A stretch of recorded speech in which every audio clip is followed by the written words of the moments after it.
छोटा सा डोरी था, तो मैं इंटरसिटी में चढ़ा हुआ था। तो क्या हुआ कि एक बूढ़े व्यक्ति थे, तो वो मिले स्टेशन पे। उसके बाद फिर संयोग से एक ट्रेन पे हम लोग जा रहे थे, इंटरसिटी थी, तो फिर वो धीरे धीरे चलने लगी, तो पता चला कि कोई एक्सप्रेस आ रहा है, तो फिर एक्सप्रेस में जाके चढ़ गए। अपना एक्सप्रेस का टिकट रहता है, फिर कोई भी ट्रेन लो उसमें चढ़ जाओ। अच्छे क्लास का टिकट ले लेता हूँ मैं। उसके बाद क्या हुआ कि वो बूढ़े फिर वहां भी मिल गए हमें। तो पता लगा कि यार ये बूढ़ा है, कुछ सामान में हाथ में थैला हुए लिए जा रहा है। तो मैंने बोला बाबा आइए बैठिए। तो जगह नहीं थी, तो वो भी खड़े थे, हम भी खड़े ही रह गए।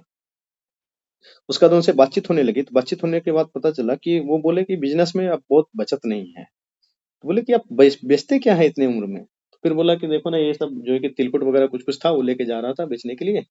बोला कि मैं जो है कि ये बेच रहा हूँ। बोले, और बच्चा के बारे में बताया कि वो कोई बच्चा उसका डॉक्टर है, कोई इंजीनियर है, कोई कुछ है, कोई अमेरिका में है।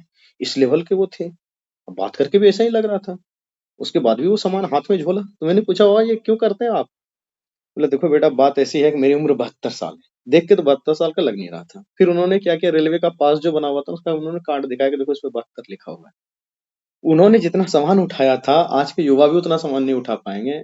और वो जम के ट्रेन पे चढ़ रहे थे। उन्होंने बताया कि मैं जो है कि सवेरे उठता हूँ, सूर्य भगवान के उगने से पहले मैं स्नान कर लेता हूँ, योगा करता हूँ। 72 साल का हूँ, तुमको दिखता हूँ कि नहीं दिखता हूँ पता नहीं, मुझे परिचय पत्र दिखाना पड़ रहा है 72 के होने का। उसके बाद मैं तेल वेल वाला सामान कभी नहीं खाता हूँ। और क्या, और तो और क्या है कि मैं जो है कि जो पुआ बनता है ना होली में, वो पुआ को भी पहले पेपर में या कपड़े में से करके लपेट के तेल उसका निकाल देता हूँ, तब खाता हूँ। और तभी मैं इतना स्वस्थ हूँ। और अच्छे से मैं अपना जीवन यापन करने के लिए ये जाता हूँ आता हूँ। मुझे पैसे की कोई उतना नहीं पड़ी हुई है। बट है कि घर पे बैठ के करूंगा क्या, पहले भी मैंने यही किया था, तभी मैं ये कर रहा हूँ। तो तुम समझ रहे हो कि अगर जिंदगी में ज्यादा लंबा जीना है, तो डिसिप्लिन्ड लाइफ में आओ। डिसिप्लिन्ड लाइफ में आने का तरीका है डायरी राइटिंग। डायरी राइटिंग कैसे करें नहीं करें वो हम जरूर बताएंगे। 10 साल का अनुभव तो मेरा कंप्लीट हो चुका है, 10 डायरियां मेरी जमा जमा हो चुकी है।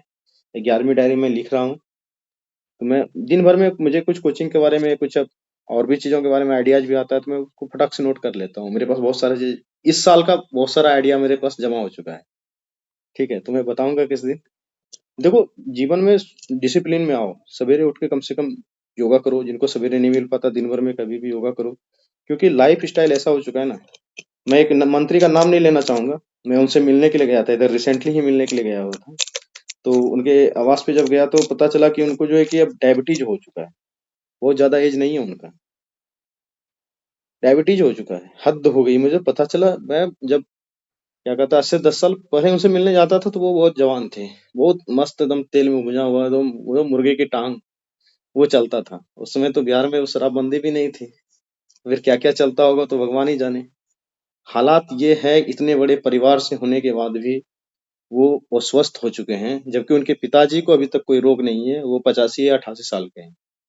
आप समझिए, जीवन में लंबा चलना है तो आपको जीवन को डिसिप्लिन में लाना पड़ेगा। ये तो जीवन के डिसिप्लिन के एक एस्पेक्ट को मैंने बताया। उसी तरीके से आपको एग्जामिनेशन में सक्सेस करना है, और अपने लाइफ में भी आगे बढ़ना है। एग्जाम बहुत बड़ा चीज नहीं होता है। उससे बड़ा चीज है अपने लाइफ के को आगे बढ़ाना, कॉमन सेंस को आगे बढ़ाना, अपनी पर्सनालिटी को डेवलप करना, और अपनी गलतियों को दूर करना। डायरी से ज्यादा बढ़िया कोई नहीं बता सकता है। इसलिए मैं लिखता हूँ, काफी डिसिप्लिन रहता हूँ। मैं आप लोगों को भी बता दूंगा किसी दिन कि कैसे डायरी लिखा जाता है। कुछ कुछ चीजें जो मैं अप्लाई करता हूँ उसको जरूर बताऊंगा। ठीक है, इस पे एक सेशन ले लूंगा। ठीक है।